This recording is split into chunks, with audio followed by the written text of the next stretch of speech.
Well, good evening, and thank you so much for being here at COSAC Cohort 1. This is what week is this week? 5, right?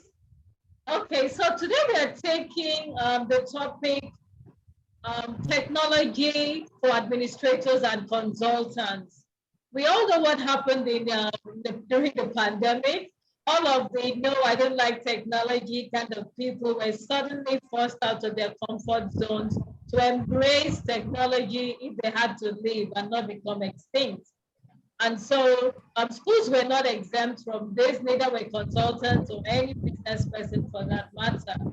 And so for those of us who had been using technology for a whole while, it was quite an easy transition for us. But for those who had to struggle, a lot of things were not just going fine for them. And so, okay. Oh, yeah, can you hear me? Yes, I can. Yes, Sarah says she's not hearing. You might need to check your audio. Be sure that you have joined with the audio. Okay. All right. So that is it. So I decided that as part of the topic to take in COSA, the Connected School Administrators Academy, that we should take the topic technology for administrators and consultants, especially considering the mix of people we have in this particular cohort. So I'm going to start sharing my screen right away. I'm going to start sharing my screen, and I'm sure that you'll be able to pick some things from here that will really, really help you. So for some, I'll go into details. There's a chat here. Let me see what that is. I can't quite see the message. This looks a bit frozen. Am I frozen? Can you hear me? I can hear you, and you are not frozen. Yes, says she can hear me very well. Yes. But Sarah says no. Can you see the slides now? I can see the slides. Okay, since it's only Sarah that is having an issue, I'm so sorry, Sarah. I don't really know what the problem could be. I'm wondering. Sarah, check your audio or somewhere in the chat area too. I think there's something you can click on there. Exactly. Or maybe you log out and come back in. Okay, she's getting back in. Uh-oh. What's going on with my own slide now? I don't even know what's going on with technology today. Okay, so can we see the slide clearly now? I can. Okay, Sarah, can you see it?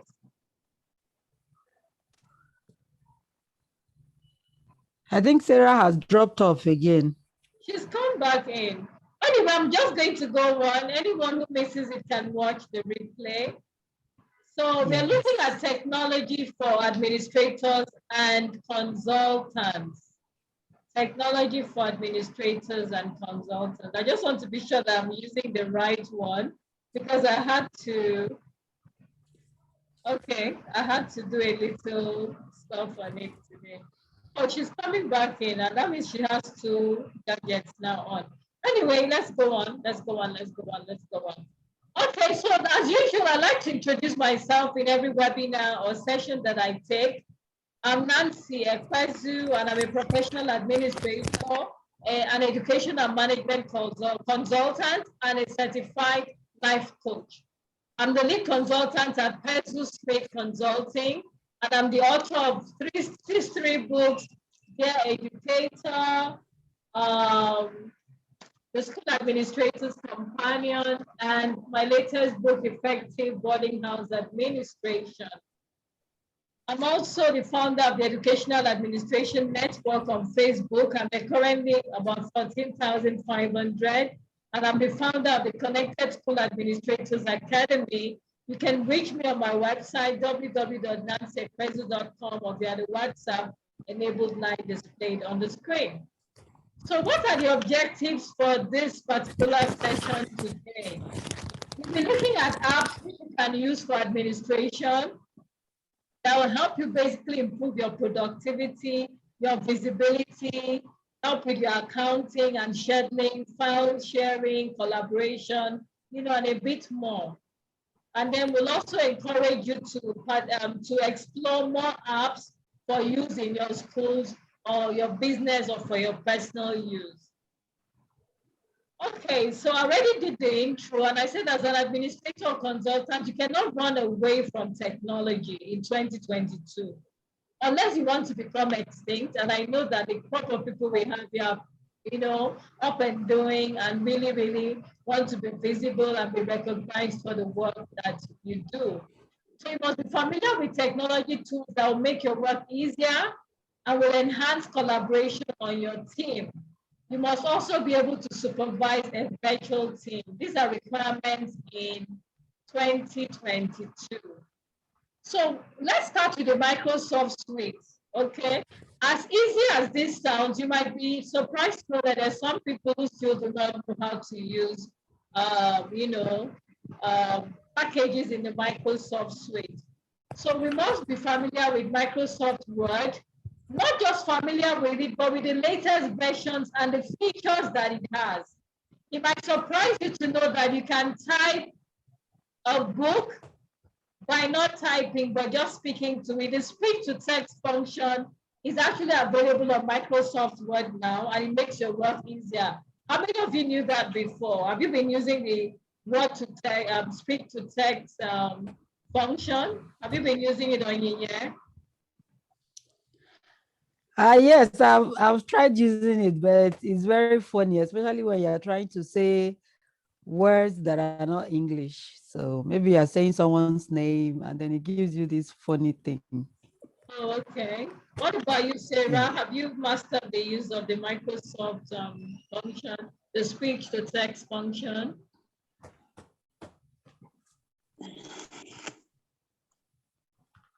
Yes, Nancy, I've been using it. It's just that I'm trying to work on pronunciations. So I will say one thing. Okay. Yeah. It's the same problem we all have as Nigerians.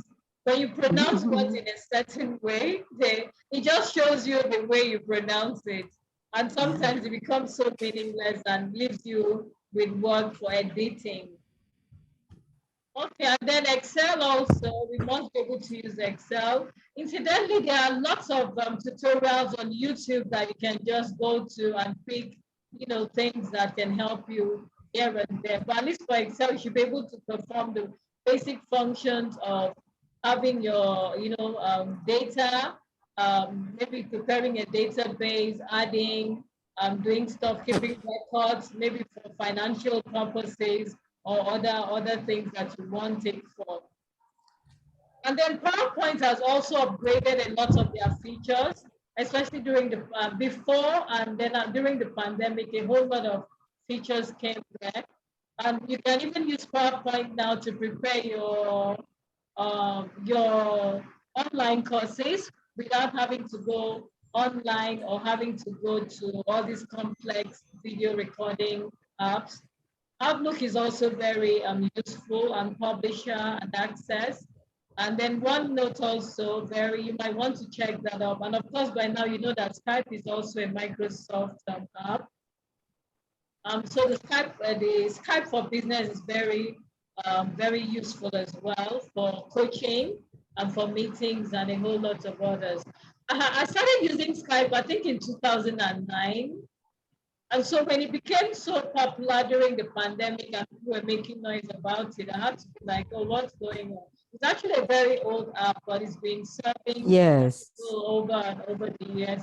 I think it just gained a whole new level of popularity and acceptance during the pandemic, especially for international webinars and meetings and coaching sessions.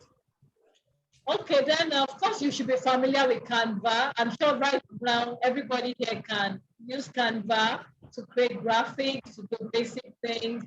The beautiful thing about Canva is that they keep upgrading. There are so many functions, and even if you're not on the paid function, on the paid, the pro version. There are so many things you can do. All those my YouTube thumbnails that you see, I create them. I use Canva for all of them. My graphics, I don't pay people to do them. I actually do them all by myself. And I'm sure you can do that too. You're already familiar with Canva, which you use, I'm sure. Do you use Canva already? Yes, I have Canva, but I'm not familiar with the Krita, Blender, the other ones, but I use Canva already. Okay, so Adobe Illustrator is also one you can use for graphics. There's a bit more complex than Canva. Adobe Spark is another one I would like you to try. It's very good. I've used it to prepare tutorials for children. There was a time I just wanted to create lessons for children. I was trying to demonstrate to teachers how they can use Adobe Spark to create video lessons. And it came in very, very useful, very useful. And it has a very rich interface where you can get materials like photos and all that from the internet and add to your designs. I did a video on zebras and it was so rich and the kids really loved it, and teachers that I showed it to as well. You might want to check out Krita, Blender, and Poster My Wall. Poster My Wall is a bit like, I wouldn't say it's a bit like Canva. This one already has, well, you say?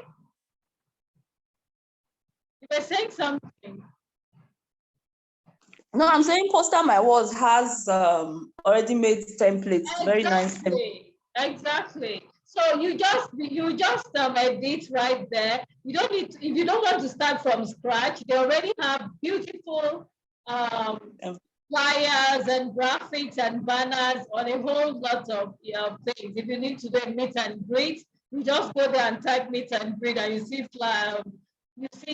flyers on meet and greet to come up, and then you edit to suit you. So they come out so beautiful, and you look like a pro by the time you edit. So now you know how to manage the interface. So you might want to practice more on these three: Canva, Adobe Spark, and Poster My Wall. The rest are Adobe Illustrator. They're fine, but I would really recommend these three because I use them: Canva, Adobe Spark, and Poster My Wall. Canva now. I'm going to actually, let me see if I can stop sharing and get to Canva so that I'll show you a few tricks you can use, especially how to use the pro features when you have not paid anything. Are you aware that Canva without paying? Pro version. No. You're just joining. Have you tried the pro? How many of you have tried the pro version of Canva? I haven't. Okay, Sarah, have you? No, I have not. Okay, I'm going to stop sharing. Let me stop sharing here and then get on Canva so that I show you a few things. I hope I can get to where Canva is. Where am I? Okay, so let me get to Canva. Let me just type Canva and show you a few things. Okay.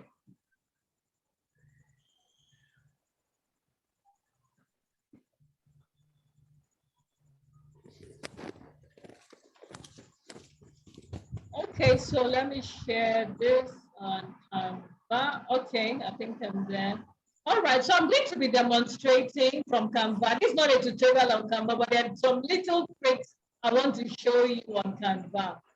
Now, one of the things, if you notice Canva, if you click on some things, it will tell you that it's pro or that you need to pay before downloading. I don't know if you've had that experience. One of the ways to do to get as many features as you can for free is to come here to Canva and go to the Canva Pro. It gives you 30 days, a 30-day trial. Now, what happens is that during the 30 days, you can do anything you want. Everything you ever wanted to do on Canva, but you were restricted because you were not paying, you can go on and do them. And the good thing is that the flyers you prepare with those pro features become yours. So long you edit them and keep them. So if you click on anything that is pro, for the 1 month, they are yours. So as long as you replace pictures or anything there that ordinarily will have the Canva watermark, it becomes yours. So even when the pro period is over, you can now go back and start using those features, those particular ones you've done, and be editing them to suit you instead of paying monthly. Oh, that's You knew that nice. before now.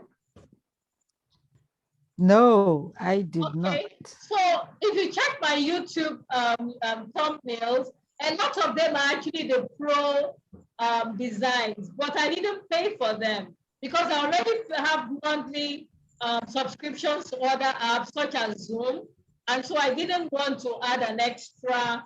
Yeah.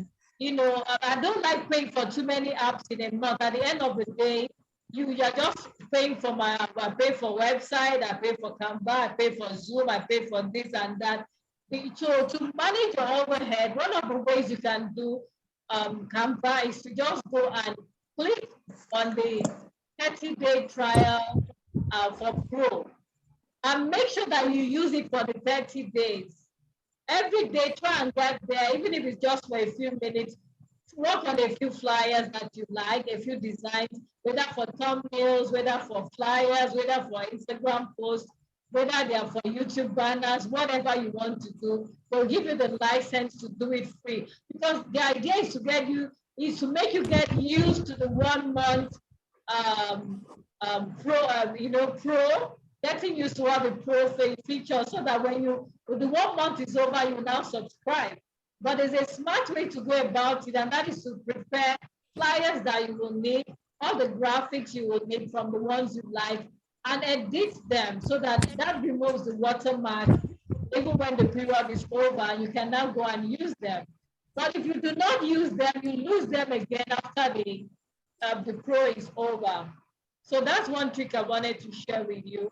Another is that you can do, people just know Canva for graphics, for flyers. You want to do an advert, you want to do this.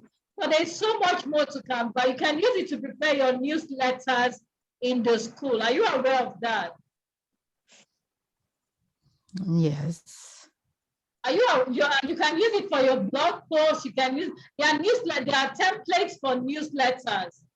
Let me just see. Let me just check again. A few templates that you can get here. So there are so many things that you can do with Canva. You can use it for your letter-headed papers, your letterhead for proposals, for so many things. So many things. Let me see, these are some of my designs. I just wanted to check if you can see this letterhead now. This was prepared with Canva. I actually prepared this with Canva. So sorry, I don't want to keep the names there. They're meant to be confidential. So that's how it is. And then you see how it is. So you can do a whole lot. Are you still seeing the screen? Yes, I still see the screen. Okay, so you can do a whole lot with Canva. You can create some graphics for a lot, for your job placements, so many things, prepare proposals, even prepare covers for your ebooks, do thumbnails, do videos, use it for adverts, for all sorts of things. And you don't need to pay anyone. All you need to do is just get on there and try a bit here and there. I just thought to share that particular trick with you because most people do not know they can do that. And it's one that can be very useful. You can use it for timetables, for so many things, programs for events, everything you can imagine to do with graphics, you can try with Canva. And it's not so with the other apps that I showed you. some of them come to, I'm sorry to say, but they come to steal ideas from Canva because, sometimes when Canva introduces something, you see that the others will also introduce. So those are basically some of the things you can do with Canva.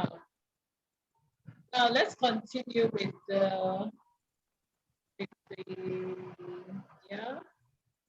Okay, so technology for okay, we were on Canva, yes. Okay, so this is where we were, and we said you can ensure that your admin team can use Canva. It helps you to save costs instead of constantly paying a graphic designer to do things for your school. You can just, use Canva to do that for graphics, for banners, your business cards. Even my current business card that I use, and it's really beautiful. Most people do not know I designed it by myself. I only got someone to print them out, a printer, a proper professional printer to do it. You can prepare videos, you can do book designs, book covers, mock-ups, proposals, newsletters, blog graphics, and all of that. So there's so much you can do. Then for file sharing, because sometimes there's a need to work as a virtual or remote team, you need to know places where you can save files. As an administrator, you must know where you can save files that will be accessible to your entire team. So when you work as a virtual team, instead of people saying, well, I couldn't get the job done because I didn't go to the office or I couldn't access, so and so, documents, that's why the job is not done. So you must know that you can save on Microsoft OneDrive, you can save on Dropbox, you can use Google Drive, you can use Zendesk, you can use ShareMe, you can use Box, you can use Bluetooth to share files. One good thing about Dropbox is that it has a large capacity for the free version, and that's what I use. I use for storing my materials, I use OneDrive, Dropbox, and Google Drive. Sometimes for sending files, I use Bluetooth, even though people think it's outdated, it still works. If I want to move maybe files from my phone to my laptop, sometimes I still use Bluetooth. You can use Zendesk as well. Now for Dropbox, that even with the ebook version of The Educator is actually saved on Dropbox. So when people buy from my website and pay on Paystack, it actually redirects them to Dropbox so they can access the book. So it's very useful for even as a consultant or a school or for whatever business you have. You can have materials there that you even want to sell and people can access them directly after paying. So if you want to try that, it's also a very good one. Google Drive also has a whole lot of my content, like the manuscripts of my books for a whole lot. I save them on Google Drive.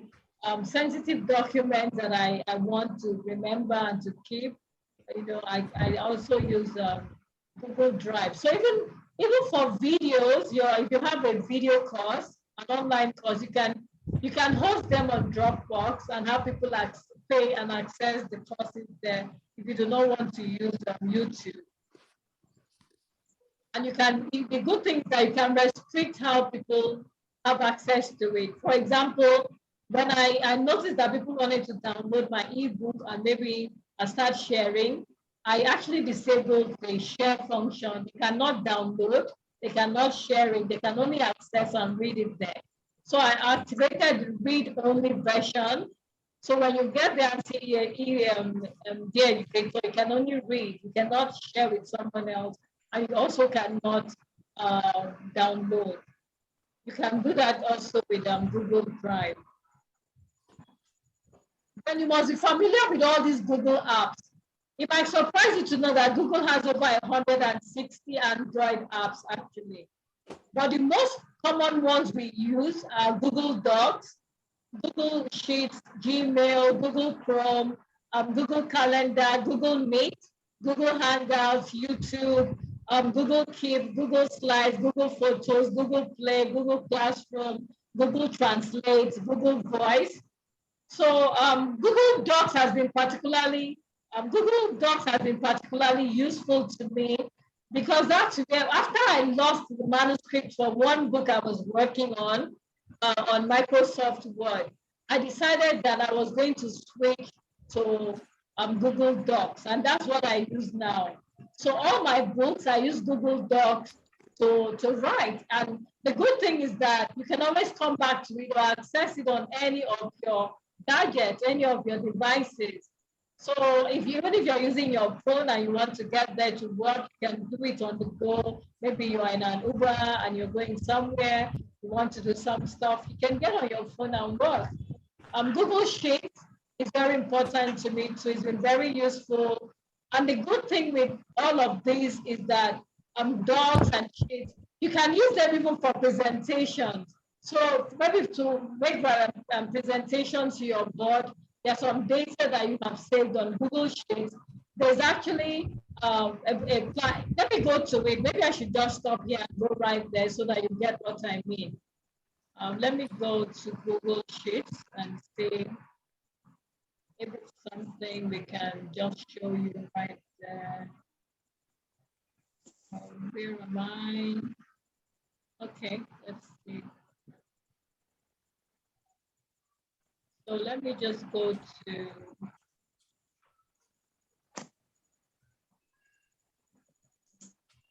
maybe I'll show you a fresh one because I have some I've prepared that have a lot of information. So I might not want to show that. Okay, so let's just say, okay, so.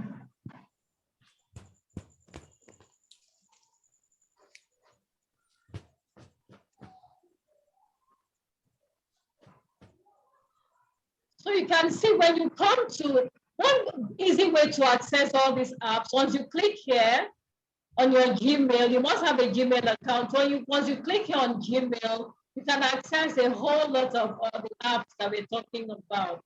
So if you have a Gmail, just try and click somewhere here on Google Apps, and then you'll see the map, search, YouTube, Google Play, Google News, Google, your Gmail, Google Meet, Google Chat, then your contacts that you've saved, your Drive, your calendar, photos, Translate, Duo. You know the beauty about this Translate, you can actually bring your whole book. Like some people are agitating that my book, The Educator, should have the French version. And so instead of going to hire a French translator, I can at least initiate the process by starting with the Translate app. And it will just automatically translate everything. So when someone is looking at it now, it won't be like starting from fresh. They'll just be editing for you, which is cheaper than getting someone to translate the entire book. But the danger there is that sometimes it might not translate exactly the way they are and bring out the meaning that you intend. So that might create a problem. And that's where you might need an editor who will have a look at it and probably read the English version and be able to marry the two. But don't just translate and send anything out, because if it's a language you're not familiar with, it might not be saying exactly the way that you want it. You might still want someone who speaks that language and with the translator to just go through it to edit for you. So a lot of people do not know about Duo, which is also for videos, and then Google Slides, which come in very handy for preparing slides to use on maybe Google Classroom and all that.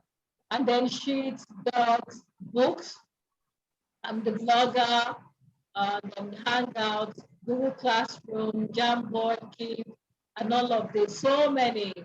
You know, even if you want to start a podcast, you can use Google Podcast.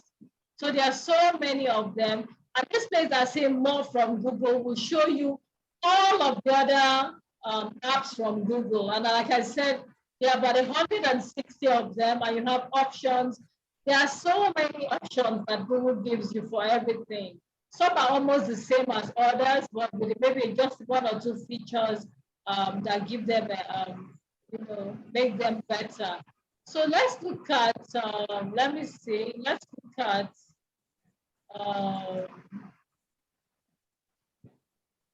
Sheets.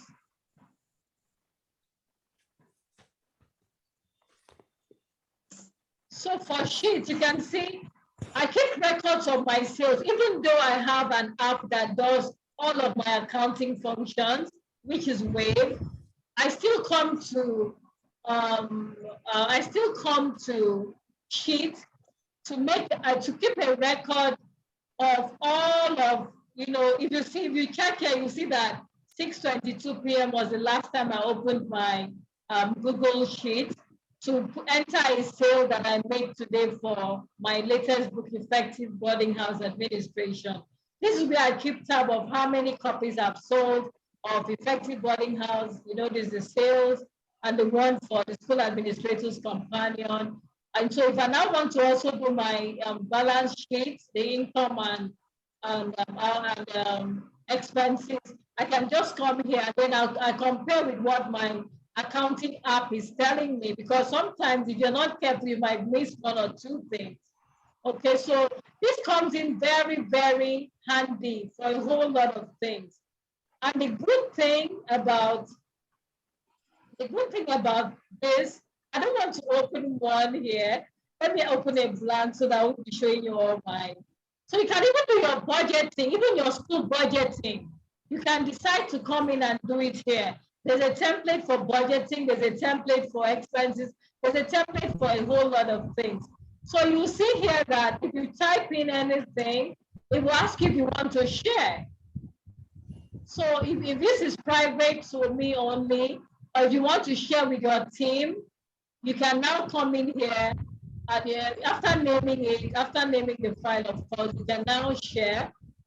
I'm sorry, what was I doing? So here, you can use it to present in a meeting. Let's say you have a meeting with the board, and you can actually share items from here, like it's a meeting mode.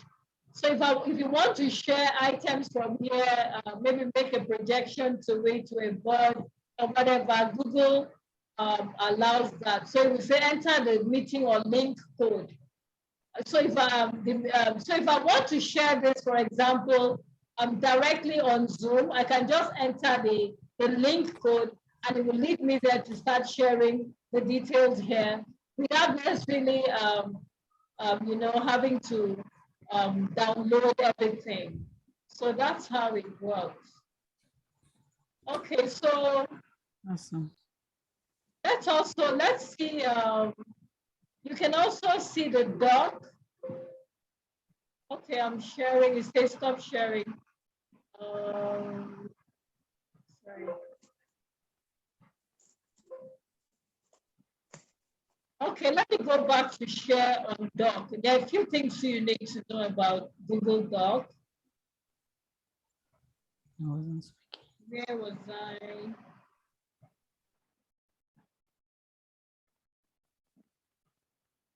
So we're here. Oh, it's stopping. I think that's because I'm going back.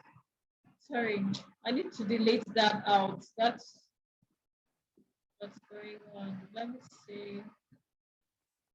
Leave. Okay. Okay, so we're coming back here. Can you see me? Can you still see the what I'm sharing?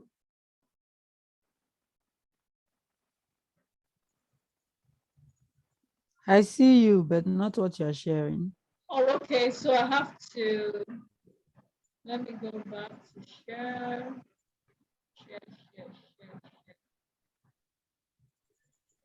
Oh, okay, that's the one I'm sharing. Okay. All right. So can you see now?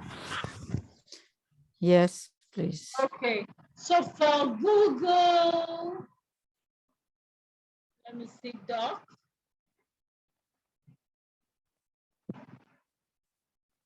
There's a whole lot you can do here.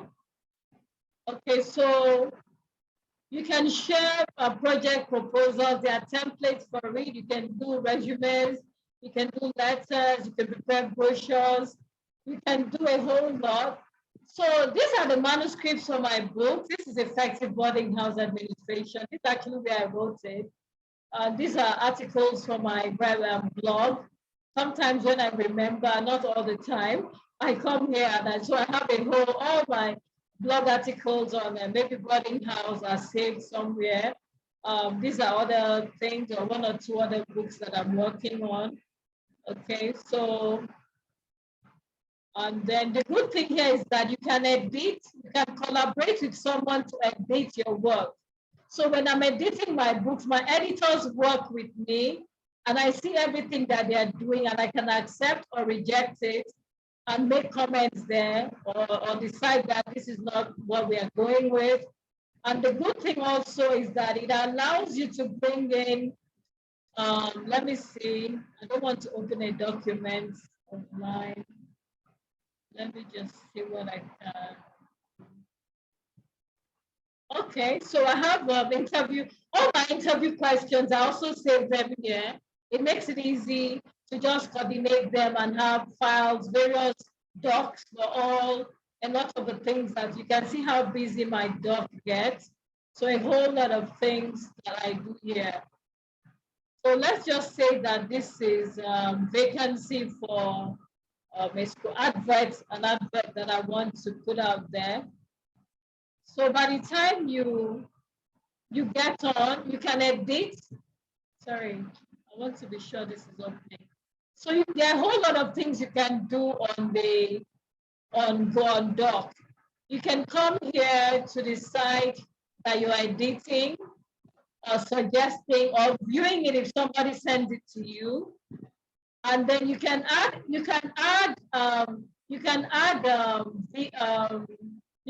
images to it. A lot of people do not know that. You can add insert links. You can also have you can also come to the insert function and decide that you want to translate. Maybe you want to translate the whole document to another language. It allows you. So you can include an image, you can prepare a table there, you can put drawings, you can make charts, you can do a whole lot. Okay, if you want to include a watermark, maybe like your company name on it, maybe Nancy Ekwezu in the background or Pezzo Smith Consulting, it allows you to do that. I'll advise that you come in to have a look. It also allows spelling and grammar checks. It gives you the word count. If you're preparing writing an essay and you have a particular number of words to stick to, it will be letting you know when you are reaching there. It will also sometimes suggest edits for you. And then there's a dictionary that comes when if you need to check up anything you're not sure or you need a synonym for a word or whatever, it helps. Like I said, you can translate the entire document. A lot of people don't know that. So you can actually, if I want this to be in French, for example, I can click here. It says translate document. You choose the language. You want it in Afrikaans, in Arabic, you want it whatever, in Dutch, in English, in Finnish, in French, in German, any language at all, in Igbo, in Yoruba, it actually can translate that for you, okay? So it does a whole lot that a lot of people do not know about. So those are some of the functions. You also have some add-ons. If you want to do that, you can click on get add-ons, and even some things that are not here, you can bring them on. And there's another feature most people do not know. You can turn this article into a web article right away, into a web page, and just publish directly. It allows that, and you can view and decide. There are a whole lot. I advise that you go to it and check. Did I talk to you about the voice function, the voice typing? So this is another thing that works very well. So for the voice function, you need to activate. So the voice function, you can see what's going on now. So voice function. And it will ask you whether it's the English version you want, whether it's US, whether, whatever. You can actually have that in any language that you want. And it helps. You saw that, as I said, voice function, it types that out. But like any speak to text, it's sometimes difficult when you have to start editing, because if you don't pronounce the words to the native of the exact the exact accent and pronunciation of the language that you've chosen, then you might have a problem. But it's still better because you have the edit function that can easily help you to edit if you're patient enough to do that. So that is it for Doc. I think I will exit sharing and stop. Okay, so that's it. All right, so we also have Google Chrome, which is a very good browser. Google Calendar comes in very handy and it does a lot. Google Meet for meetings, Google Hangouts for meetings, of course, YouTube for viewing videos, Google Keep to actually keep your keep documents as well and things that you want to remember. Usually just in bits like that. Google Slides, I think I've mentioned all of this before. Now, Google Calendar it helps you to keep on track and on time. And it's flexible. You can also incorporate the link to your events as reminders. So when it's time, it just pops up and reminds you. It could send you an email. A lot of events that I book for, Google Calendar that does a reminder for me that I need to start getting ready, or it's almost time, or whatever. And a very beautiful thing that Google Calendar does is that it helps you to manage appointments across multiple time zones, especially in these days of webinars now, where you either have to speak at a webinar, maybe that is happening in another country, another continent, and if you're only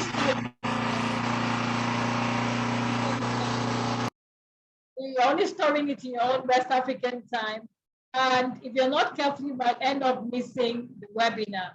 There are times I have to get up as late as midnight to join in. There's a women's coaches kind of group that I belong to, and their own time out there is always different from mine, and it becomes really cumbersome sometimes. But during the day, Google Calendar keeps me reminded that at so time we'll have a webinar, so that I don't go and sleep at the wrong time and then end up missing the meetings.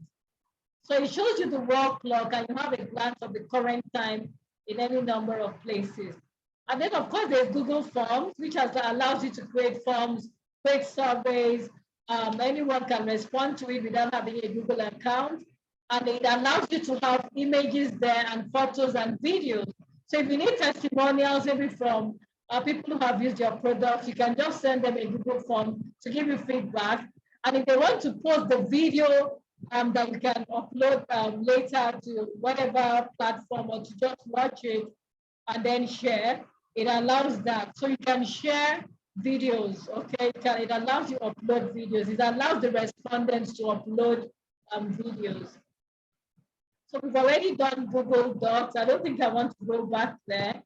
There's a whole lot that okay, I didn't mention that Google Docs can help you. You can convert a file to PDF and download it from Google Docs. Then for hosting meetings and video conferencing, Zoom has been very popular lately. I remember I started using Zoom in 2015 or 16 or thereabouts, and it became really popular during the pandemic, and that's what we're using now.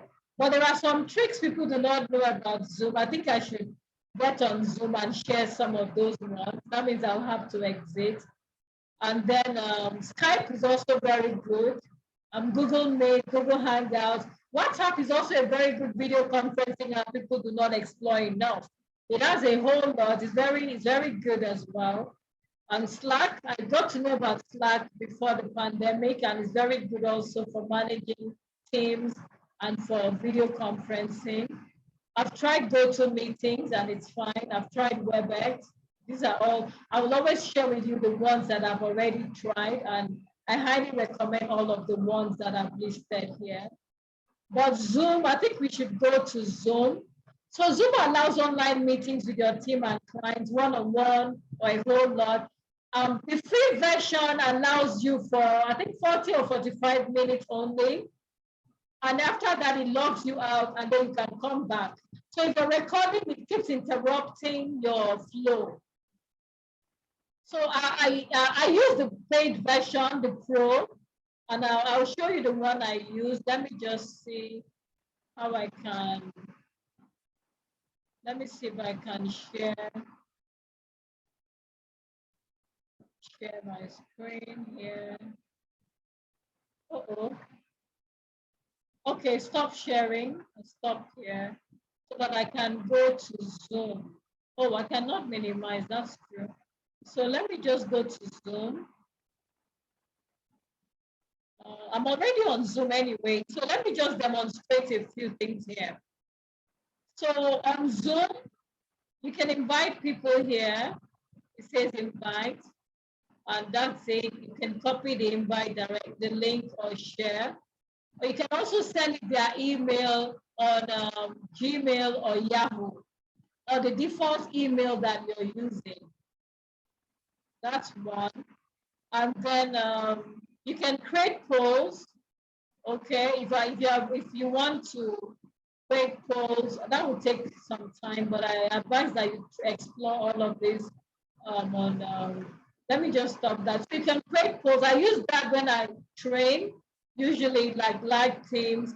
Do you agree with this? Do you not? Or what do you think? So people can take polls there. You can share screens like I've been doing. You can record and have them uploaded to your YouTube channel later. So all those videos you've watched on my YouTube channel, I actually prepared them on most of them. I prepared most of them on YouTube, on Zoom. Sorry, something is interfering here. I've opened a whole lot of apps, so they're just showing and showing. Okay, so I use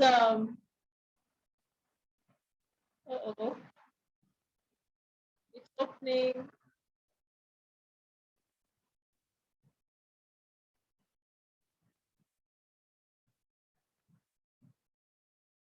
Okay, so it's showing because I did, it's actually the poll that I did, and it's showing me options. Can you see it? Okay, you're not seeing because I've exited. It was actually preparing the poll for me because I said, because I talked about the poll. So this is actually what it does. It's on titles. I could decide, do you like rice? Or is rice